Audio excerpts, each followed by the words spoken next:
Well, hello there. I want to talk again about EV cars and their batteries. Apparently, there's a new, I say new, there's been a zinc water battery coming out. This is being used, zinc and water, to provide electrical energy. It's been in the development stage for something like 17 years already, so I'm hearing. But there is some good news though. It's twice as energy dense as lithium batteries, so for half the weight you're going to get the same amount of power. So that could be a good thing for EV batteries. Now, on the downside is that it's rather unstable in the fact that when it charges, it's growing little tiny spikes. They do give it a specific name, dendry or something like that. Anyway, like little tiny spikes start to grow, and they can pierce the batteries and short circuit them. So that's not a good thing. So that's what they're trying to develop at the moment, is some way of stopping these spikes forming while the battery is in use. And the other thing that's come out as well is nuclear powered batteries.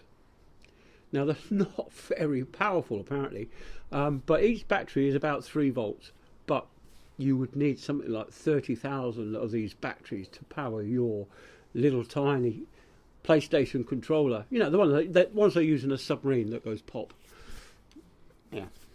Anyway, but yeah, they're not very powerful, but they do last for 50 years. So you wouldn't need to charge them up, but having quite a lot of them might be the problem. But yeah, EV batteries, they're just not good. I'm hearing now that the Hertz, the big giant car rental company, has just offloaded 20,000 EV vehicles because people don't want them. When people go to a hire car company to hire a vehicle, they don't want EV cars. I wonder why that is. Is that because of the range or the unreliability?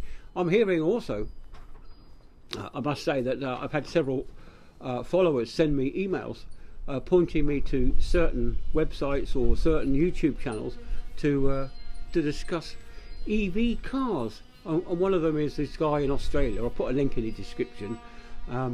But he seems to be quite knowledgeable. He's a former British person that's moved out to Australia, and he's also an engineer as well. So he does talk some sense. And one of the other things that was pointed to was EV car insurance is going through the roof. So yes, it's looking like it's going to be pretty impossible to be able to afford an electric car pretty soon, simply because of the cost of buying a new car and the cost of the insurance. Having said that, I don't know exactly what the cost of the insurance is at the moment, because I haven't got one and I don't intend to get one, so I'm not going to look on the interweb to find out the exact prices. But according to some people, the prices are going to rocket if they haven't started already. Now, one of the reasons that I won't be buying an EV car is the cost, let alone the insurance. And I certainly will not be buying a second-hand car. Now, the reason behind that is this one of these YouTube channels was saying that we just cannot trust a second-hand EV car, simply because we don't know the history of it.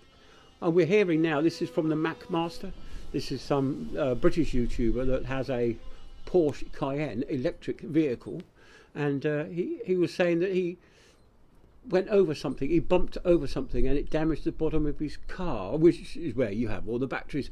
And he was saying that it was, when he tried to charge it, the charger was saying the battery was too hot, so you had to wait for it to cool down. Anyway, this happened a couple of times on him, and he took his car into the thing, and he was saying the cost of having a new battery fitted for a tiny little dent in his car battery was phenomenal. He's just talking about 20,000 odd pounds on top of the cost that he just forked out for his car. And of course, any physical damage like that will not be covered under warranty, and will not be covered under your insurance either, because it was your responsibility for driving that car and you drove over that something.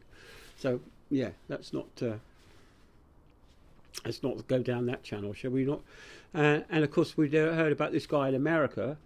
Something fell off the car in front and bounced onto his car and put a 3mm hole in his battery casing. This is the big battery. The floor pan of the car, of an EV car, is just batteries, and it's made up of millions of tiny little cells, no much bigger than a AA battery size cell that they put absolutely thousands in the bottom of your car. Now that is all protected by circuitry and cooling and this, that and the other, and apparently this 3mm hole punctured his car and had to have the whole battery replaced, and it cost him $60,000, whatever that is in English money, I don't know, but that's a lot of money to have. And of course it didn't come under warranty because it was physical damage, didn't come under the insurance because he was driving the car along the road and something ran into him. So yes, EV cars second hand are not the way to go, as far as I'm concerned. We just don't know the history, and it's just not worth it. Buying somebody else's car who may or may not have ragged it, for sake of argument, and then finding out that a few months down the line your battery's knackered and you've got to get a new one. Sorry about that, bit of a cold. But anyway, so that's it then. EV cars just ain't worth it. See you later.